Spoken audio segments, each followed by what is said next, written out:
Guys, welcome back to my channel and welcome back to another vlog. আজকে সরস্বতী পুজো। সবার আগে জানাই সরস্বতী পুজোর অনেক অনেক শুভেচ্ছা তোমাদের। সকাল ভোর 5টা থেকে উঠে বসে রয়েছি, কিন্তু ব্রাহ্মণের দেখা নেই। 6টার সময় আসার কথা ছিল, এখন অলরেডি 6:30 বেজে গেছে। কখন আসবে জানি না। পুজোর মোটামুটি সমস্ত কিছু জোগাড় করা কমপ্লিট হয়ে গেছে, কিন্তু ব্রাহ্মণ এখনো অবধি এসে পৌঁছায়নি। আচ্ছা বুটু, তুমি সবাইকে আগে গুড মর্নিং বলে দাও। Good morning. গুড মর্নিং তোমাদের সবাইকে। আমার মেয়েটার তরফ থেকে ও উঠে পড়েছে আজকে অনেক সকালবেলা, রেডি হয়ে বসে রয়েছে, কিন্তু ব্রাহ্মণই এখন অবধি আসছে না। জানো, দেখি কখন এসে পৌঁছায় ব্রাহ্মণ। টাইম দিয়েছিল 6টা, সেটা 6:30 পেরিয়ে গেছে। দেখি কতক্ষণে আসে। আমার ভিডিও ক্লিপ নিতে নিতেই ব্রাহ্মণ চলে এসেছিল। উনি আমাদের বাড়ির পুজো দিয়ে প্রথম পুজো শুরু করেছে। আসলে উনি নিজে 6টা বলেছিল ঠিক কথা, কিন্তু ওনার ঘুম থেকে উঠতে একটু দেরি হয়ে গেছিল, সেই কারণে 6:45 বেজে গেছিল মোটামুটি আসতেও।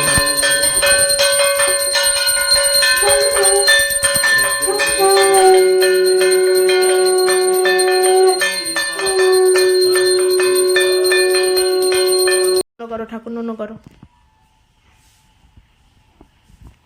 ব্রাহ্মণ পুজো করে দিয়ে চলে গেছেন। আসলে এই সরস্বতী পুজো আর লক্ষ্মী পুজোয় এত একটা বেশি চাপ থাকে ব্রাহ্মণদের, ওনারা যত তাড়াতাড়ি পুজো করতে পারে তত তাড়াতাড়ি ভালো। এবং এই তাড়াহুড়োর জন্য এবছর আর হোম করা হয়নি বাড়িতে। উনি বললেন যে হোম করতে হবে না, প্রত্যেক বছর বাড়িতে যখন পুজো হয় হোম করাই হয়। আসলে প্রত্যেক বছর বলবো না, এবছর প্রায় 6-7 বছর পর বাড়িতে পুজো হলো। অনেকদিন পুজো বাড়িতে বন্ধ ছিল, পুজো করতাম না। গত বছর ভেবেছিলাম পুজো করব, কিন্তু গত বছর আমার দাদা শ্বশুরমশাই মারা গেছিলেন। 1 বছর হয়েছিল না, এবং যেহেতু বাৎসরিক কাজ মেটেনি, সেই জন্য আর গত বছর পুজো করতে পারিনি। গত বছরের ইচ্ছা ছিল ভীষণভাবে পুজো করার। তার কারণ হচ্ছে বুটোর হাতে খড়ি দিয়েছি গত বছরে, কিন্তু কিছু করার নেই, বাৎসরিক কাজ না মিটলে তো পুজো করতেও পারতাম না। সেই কারণে আর গত বছর পুজো করতে পারিনি। পাড়ায় এক জায়গায় পুজো হয়, সেখানে বুটোর হাতে খড়ি দিয়েছিলাম গত বছর, এবং ঠিকও করে নিয়েছিলাম যে নেক্সট ইয়ার থেকে পুজো করব। আর এবার থেকে প্রত্যেক বছরই পুজো হবে বাড়িতে। তারপরে তুমি পড়বে, আরো ভালো পড়াশোনা হবে, বুঝেছো? দেখি তাকাও, তুমি কি কালার ড্রেস পরেছো আজকে? ইয়েলো।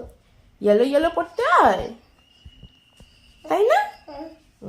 চলো চলো, এবার কিছু খেয়ে নেবে। পুজো হয়ে গেছে, চলো এবার কিছু খেয়ে নেবে। চলো দেখি বুটুকে, আমাদেরকে একটু তাকাও। তাকাবে তো, তাকাচ্ছ না যে? মেয়েটা আমার সরস্বতী পুজোর জন্য আজকে অনেক সকালে ঘুম থেকে উঠেছে। 5:30টার সময় উঠে পড়েছে ঘুম থেকে। জানো, এখানে দাদার সাথে হচ্ছে বাইরে খেলা করা। আসলে দাদা যাবে পুজো দিতে দিদিদের বাড়িতে, তো ও সকালবেলা উঠতে পারেনি। সকালবেলা উঠলে আমাদের ঘরে দিয়ে দিত পুজো, কিন্তু যেহেতু হয়নি, ও যাবে দিদিদের বাড়ি পুজো দিতে। এই যে প্যান্ডেল দেখছো, এখানেও পুজো হয়। হয়তো এরা এখন অব্দি প্রতিমা বসায়নি এত সকালে বলে। এখন মোটামুটি 7টার আশপাশ, 7টা বলছি, ওই 7:30 পৌনে 8টার আশপাশ বাজে আর কি। তো দাদার সাথে বেশ কিছুক্ষণ দৌড়াদৌড়ি খেলা হলো, তারপরে আসলাম ঘরে। ঠিক আছে, মায়ের প্রসাদ খেয়ে শুরু করি আজকের দিন। এই দেখো বুটু, কই বুটু, একটু সামনে আসুক দেখি। পিছনে চলে গেলে কি করে হবে? তুমি কোথায় যাবে? স্কুলে যেতে হবে তো, তাড়াতাড়ি একটু প্রসাদ খেয়ে ব্রেকফাস্ট করে নাও, তারপর স্কুল যাবো আমরা, ঠিক আছে? টাকা দেখি আমার দিকে একটু। টাকা থেকেও মানা করেছে তোকে? তাহলে তাকাচ্ছিস না কেন? টাকা দেখি পুটু। মায়ের প্রসাদ খেয়ে সকালের ব্রেকফাস্ট কমপ্লিট হয়ে গেছে। এখন কাজ আছে বুটুকে স্নান টান করিয়ে রেডি করিয়ে নিয়ে যাব বুটুর স্কুলে। বুটুর স্কুলে যাওয়ার টাইম আজকে 10:30। স্কুলে পুজো হয়েছে, একটু তো স্কুলে নিয়ে যেতেই হয়, সব কিছু তো শিখতে হবে আস্তে আস্তে, তাই না? এবার বুটুকে স্নান করাবো, স্নান করিয়ে রেডি করে স্কুলে নিয়ে যাব। ও, আমার মা সরস্বতী ঘুমিয়ে পড়েছে। পায়ে মোজা পরেই মা সরস্বতী আমার ঘুমাচ্ছে। কি হয়েছে বলতো, আজকেও 5:30টার সময় ঘুম থেকে উঠেছে। 6টার সময় ব্রাহ্মণ আসার কথা ছিল, আমরা উঠে পড়েছি পুজোর জোগাড়। আর যে ঘরে আমরা শুই আর কি, আমাদের বেডরুমে পুজো হয়েছে, তো সেই কারণে আজ 5:30টার সময় ঘুম থেকে উঠে পড়েছে। ওকে স্কুলে নিয়ে যাব ভাবলাম, 10:30 থেকে ওকে ওদের স্কুলে টাইম দিয়েছে যাওয়ার। তো এখন মোটামুটি 10:15-20 হয়েছে, কিন্তু ও গেছে ঘুমিয়ে। জানি না কখন উঠবে, কখন ওকে স্কুলে নিয়ে যাব। আদেও নিয়ে যাওয়া হবে কি হবে না আমি বলতে পারছি না। থাক, ঘুমাচ্ছে, অনেক সকাল সকাল ঘুম থেকে যেহেতু উঠেছে, ঘুমাচ্ছে, ঘুমাক। দেখি কখন ওঠে, তারপর দেখছি কি করব। রেডি হয়ে গেছি বেরোনোর জন্য। বুটু ঘুম থেকে উঠেছে, বাবা ওকে নিয়ে এগিয়ে গেছে, আমি রেডি হয়েই বেরোচ্ছি। যাই স্কুল থেকে ঘুরে আসি বুটুর।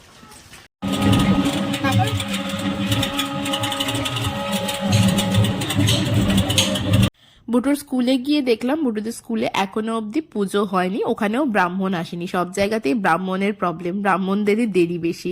আর এখানে বুটুর ম্যাম বুটুর ফটো তুলছিল, আর পুচকু পুচকুগুলো সবাই হলুদ কালারের ড্রেস পরে এত সুন্দর দেখতে লাগছিল সবাইকে যে কি বলবো।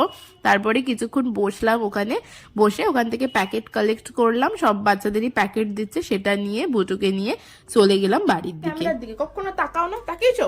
বলো আমরা স্কুল থেকে চলে এসেছি, বলো। বলবি তো? আমি এখন মিষ্টি খাবি? বড়কে স্কুল থেকে নিয়ে আসলাম, স্কুল থেকে প্যাকেট দিয়েছে, এখন সে প্যাকেট নিয়ে ব্যস্ত, তাই বলছে আমি এখন মিষ্টি খাবো। বুটুর স্কুলের প্যাকেট, মিষ্টি, আর হাতে ঝুড়ি ভাজা নিয়ে বসে পড়েছে। তুই কি খাবি? কোনটা খাবি তুই? হচ্ছে কি হচ্ছে? হচ্ছে কোন মিষ্টিটা খাবি? খাও, মিষ্টি খাও, তারপরে ভাত খেতে হবে, ঠিক আছে? বুটু প্যাকেট নিয়ে নাড়াচাড়া করলেও মিষ্টি খায়নি। হ্যাঁ, একটা গোলাপ জামুন ছিল, সেটা এক কামড় একটুখানি খেয়েছিল, আর তারপর আর কিছু খায়নি। আর ওকে তারপরে আমি লাঞ্চ করিয়ে দিয়েছিলাম, লাঞ্চ করানোর পরও ঘুমিয়েও পড়েছিল। ওকে ঘুম পাড়িয়ে দিয়ে তারপর আমি একটু বেরিয়েছিলাম। বেরোনোর কোনো প্ল্যানিং তো আগের থেকে ছিল না, হঠাৎ করেই বেরোনো। আসলে গোলু স্কুলে যাবে, গোলু মিশনে পড়ে, এবার মিশনে যাওয়ার ছিল, দিদি যেতে পারবে না, সেই কারণে জামাইবাবু একটুখানি জোর করলো যে চলো, বুটু যখন ঘুমাচ্ছে তাহলে চলো একটুখানি ঘুরে আসবে। আসলে আগে না, বিয়ের আগে প্রত্যেক বছরই প্রায় যেতাম মিশনের দিকে। সরস্বতী পুজোর এক্সাইটমেন্টটা বেশি কাজ করে ওই টিনেজ এজটাতেই, তাই না? সেই ছোট্টবেলায় ঘুম থেকে সকাল সকাল ওঠা, উঠে হলুদ মাখা, ইয়েলো কালারের শাড়ি পরা, পুজো দেওয়া, স্কুলে যাওয়া, মানে ওটা একটা আলাদা লেভেলের এক্সাইটমেন্টই থাকে সেই সময়। ছোটবেলার এক্সাইটমেন্টটা আলাদা হয়, আর টিনেজ এজের এক্সাইটমেন্টটা আলাদা হয়। টিনেজ এজে থাকে খালি ঘুরতে যাব, তার প্ল্যানিং। এগুলো সত্যি খুব মিস করি এখন। তবে হ্যাঁ, এই দিকে আসার পর মানে রিভারসাইড রোডের দিকে এসে তাও একটুখানি সরস্বতী পুজোর ভাইবস পাওয়া যাচ্ছে। প্রচুর সবাইকে দেখতে পাচ্ছি যারা ঘুরতে বেরিয়েছে, ঘুরতে যাচ্ছে। আর এবছর তো সরস্বতী পুজো আর ভ্যালেন্টাইন্স ডে একই দিনে ছিল যেহেতু, তো অনেক কাউকেই দেখছিলাম বেরিয়েছে। এই দিনে তো সমস্ত স্কুলই খোলা থাকে সবার জন্য, সবাই যেতে পারে, শুধু স্কুলের স্টুডেন্ট না, বাইরের লোকরাও অ্যালাও থাকে। তো মিশনের 7 নম্বর ব্রাঞ্চে এসেছিলাম, প্রত্যেক বছরই মিশনের 7 নম্বর ব্রাঞ্চে মানে আগে আসতাম। এখানে ভোগ খাওয়ানো হয়, পুজো হয়। এই যে এখানে এসে দেখলাম যে মায়ের হোম হচ্ছিল, মানে হোম শেষ হয়ে গেছে। এটা হচ্ছে মিশনের ঠাকুরের ঘর আর কি বলতে পারো। এখানে না দুর্গাপুজোও হয় খুব বড় করে। দুর্গাপুজোর সময়ও মানে অষ্টমীর দিনকে এখানে ভোগ খাওয়ায়, সরস্বতী পুজোতেও খাওয়ায়, আর এখানে ভোগ খাওয়ানোর চল রয়েছে। আর ভোগ মানে এখানে খিচুড়ি হয়, তার সাথে একটা সবজি থাকে, চাটনি, বোঁদে, এই সমস্ত থাকে। তো সরস্বতী পুজোতেও সেই আয়োজনটা ছিল, আর দুর্গাপুজোর সময়ও ঠিক একই রকম আয়োজন থাকে। আর এই টাইমটা যেহেতু সবার জন্য খোলা থাকে, তো স্টুডেন্ট ছাড়াও বাইরের অনেক কেউই আসে মিশনে। আগে না বান্ধবীদের সাথে আসতাম, দিদিদের সাথে আসতাম ভীষণ রকমের, এখন তো আর আসা হয় না। তবে এবারে দীপদা জোর করলো, সেই কারণেই আসলাম। বুড়োটাকে বাড়িতে রেখে এসেছি, মন তো বাড়িতেই পড়ে থাকে। দেখো এখানে কালারফুল সবকিছু দেখতে পাওয়া যাচ্ছে না, ভীষণ ভালো লাগে সত্যি কথা বলতে। এদের মধ্যে দিয়েই মানে এদেরকে দেখে নিজেদের ছোটবেলাটাকে খুঁজে পাওয়া যায় কোনো একটা জায়গায় গিয়ে। মনে হয় যেন যে আমরাও কিন্তু ছোটবেলায় বা টিনেজ এজে এইরকমই সবাই সেজে গুজে শাড়ি পরে সব বন্ধুদের সাথে ঘুরতে বেরোতাম। অনেক আগে থেকে প্ল্যানিং থাকতো কে কি শাড়ি পরবো, মানে সত্যি ভীষণ মিস করি এখন সেই দিনগুলোকে। দুদিন বাদে হয়তো আমার মেয়ের মধ্যে সেই দিনগুলোকে দেখতে পাবো, আমার মেয়েটাও টুকটুক করে বড় হয়ে যাচ্ছে যেহেতু। আর এটা দেখো লাট মন্দির, মন্দিরের সামনে একটা লাট মন্দিরও রয়েছে যেখানে ভোগ টোগ খাওয়ানো হয়। এখন এই ভেতরটাতে খাওয়া দাওয়াটা অ্যালাউ করছে না দেখলাম এবছরে, নইলে প্রত্যেক বছর এই জায়গাতেই বসে সবাই খাওয়া দাওয়া করে। আর এখানে বেড, গোলু তো ফটো তুলতে চাইছিল না, কিন্তু দীপদা ফটো তোলাবেই আর কি। যাই হোক, পাঞ্জাবি পরেছে, ট্র্যাডিশনাল সেজে তো একটু ফটো তুলতেই হয়, তাই না? এই দেখো এবারে এই যে বাইরের দিকে এখানে ভোগ খাওয়া ছিল, তো আমরাও একটু লাইনে দাঁড়িয়ে পড়লাম ভোগ খাওয়ার জন্য। এই যে রয়েছে খিচুড়ি, একটা তরকারি, তার সাথে বোঁদে আর চাটনি। আমি তো বাড়ির থেকে খেয়েই গেছিলাম, খুব সামান্য একটু খেলাম। তারপর তো বাড়ি এসে দেখি বুটু উঠে পড়েছে, গোলুও এসেছিল। তারপরে বুটু আর গোলু এখানে খেলা করা শুরু করেছে।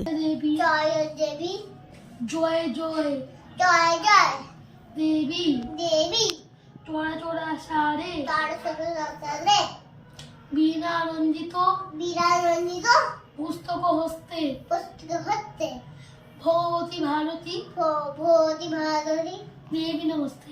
দেবীর বস্তি এবার ঠাকুরকে নমস্কার করে দাও ব্যাস। তো দাও সব ফুলগুলো আমার হাতে দাও। এবার কোথায় যাবে? পুজো দিয়ে গান করে সব কিছু করে এবার ঘুমিয়ে পড়েছে। আজকে সারাদিনটা বেশ ভালো কাটলো। সকালবেলা উঠে মায়ের পুজো দেওয়া, তারপরে বুটুকে নিয়ে স্কুলে যাওয়া, তারপরে একটু মিশনের দিকে যাওয়া। আসলে সরস্বতী পুজোটা বলতে আমরা ছোটবেলাকে খুব মিস করি, আমাদের নস্টালজিয়া কাজ করে ভীষণ সরস্বতী পুজোতে, কেননা ছোটবেলাতে আমরা কত কিছু করতাম, বাট সেগুলো হয়তো এখন আর পসিবল হয় না। যাই হোক, দিনটা আজকে বেশ ভালোই কাটলো। মেয়ে আমার ঘুমিয়ে পড়েছে। আজকের ব্লগটা এখানেই শেষ করছি। সরস্বতী পুজো মানে নো পড়াশোনা, তো আজকে পড়তে বসিনি। কাল থেকে আবার স্টার্ট করব, একটা দিন রেস্ট। ছোটবেলা থেকেই জেনে এসেছি এই জিনিসটাই, যে সরস্বতী পুজোর দিন পড়াশোনা করতে নেই। যাই হোক, চলো আজকের ব্লগটা এখানেই শেষ করছি। তোমাদের সাথে দেখা হচ্ছে আবার নেক্সট ব্লগে। ততক্ষণ পর্যন্ত সবাই খুব হ্যাপি থেকো এবং খুব পজিটিভ থেকো। আর আমার ব্লগটা যদি ভালো লাগে, do like, share and subscribe. Tata and good night.